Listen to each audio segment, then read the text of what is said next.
Bonjour. Alors, comment passe-t-on du statut d'acteur à metteur en scène pour cette pièce? On devient un peu schizophrène. Euh, à un moment donné, il faut lâcher, quoi. On fait la mise en scène. C'est mon assistante qui m'a beaucoup aidé pendant les répétitions. Puis après, voilà, faut faire la part des choses et puis faire confiance, quoi. Mais c'est vrai que c'est pas facile. Au début, c'est compliqué parce qu'on a tendance à regarder les autres jouer et ce qu'il faut surtout pas faire, quoi. Mais non, ça va.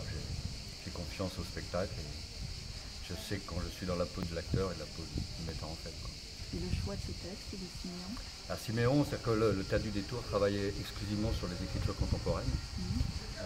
Après avoir travaillé longtemps Daniel Keane, j'avais entendu cette pièce à la radio. Parce qu'au départ, c'est une commande qui a été faite à Jean-Pierre Siméon pour la radio.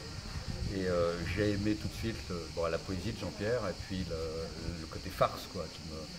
J'avais monté avant une pièce qui s'appelait Une heure avant la mort de mon frère, qui avait très bien marché en Avignon, mais qui était un peu difficile, quoi. J'avais envie de plus de légèreté, de sourire, etc. Donc et puis, comme elle avait été écrite pour la radio, il y avait un challenge aussi de dire, bah non, moi j'ai envie de la monter sur le plateau, quoi.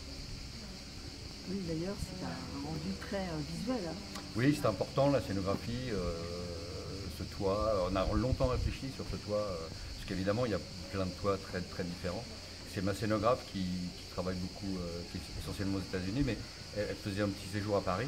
Et elle avait une soirée, elle était sur un balcon et elle a vu les toits de Paris. Et elle m'a appelé tout de suite, elle m'a dit ça y est, je sais ce qu'on va faire un toit en zinc. Parce que la matière nous importait, enfin je la trouvais très belle et du coup voilà, c'est parti avec ce toit qui nous met un petit peu aussi en déséquilibre. Il y a aussi cette notion de déséquilibre, ces personnes qui ne sont pas tout à fait, qui sont pas complètement ancrées dans le sol à ce moment-là, en tout cas, à ce moment du déluge, quoi. Et aussi, ce qui est intéressant, c'est le choix d'avoir incarné Jésus. Alors, dans la pièce, il l'appelle l'inconnu. Ouais. C'est le chef qui dit Jésus. Il y a quand même un mystère autour de ça. C'est-à-dire que même en discutant avec les comédiens, je leur disais, ça se trouve, c'est un escroc, quoi.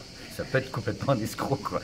Et à tel point que j'avais vu ce magicien qui faisait ce tour en Angleterre où il allait marcher sur la Tamise. Et ce qui était incroyable, c'était le regard des gens qui étaient complètement hallucinés, parce que c'est très bien fait, je ne sais même pas comment ils font, quoi. Donc voilà, il y avait le parti pris, comment l'incarner. Alors ça, c'est le choix de Jean-Pierre. Mais voilà, Jean-Pierre est un mécréant, mais voilà, il y avait cette idée de comment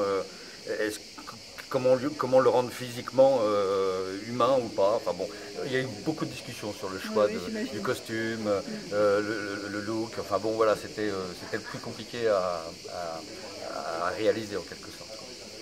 Et vous n'avez pas eu envie de changer la fin pour donner une indication sur lequel c'est plus intéressant comme ça? Voilà, je crois que Jean-Pierre Siméon s'amuse beaucoup. Il dit que c'est une sautille, une farce en fin de compte, quoi. Donc lui, ça l'amuse, je crois, de laisser complètement ouvert les possibles. Une farce. Oui, mais on réfléchit, voilà. C'est-à-dire que ça amène une certaine réflexion sur l'humain, surtout, quoi. Et donc voilà, il a laissé cette ouverture absolue à la fin. Donc chacun il va de ses suppositions. Je trouve ça intéressant. Moi j'aime bien cette idée de pas figer, voilà. Bon, je trouve pas mes mots parce que je sors de scène. Ouais. Oui, c'est pas facile. C'est pour ça que je cherche mes mots, mais voilà, de pas imposer une fin, en tout cas. De laisser totalement ouvert, là, ouais, je trouve aussi. Mais je vous remercie beaucoup. Merci beaucoup, en tout cas. Oui.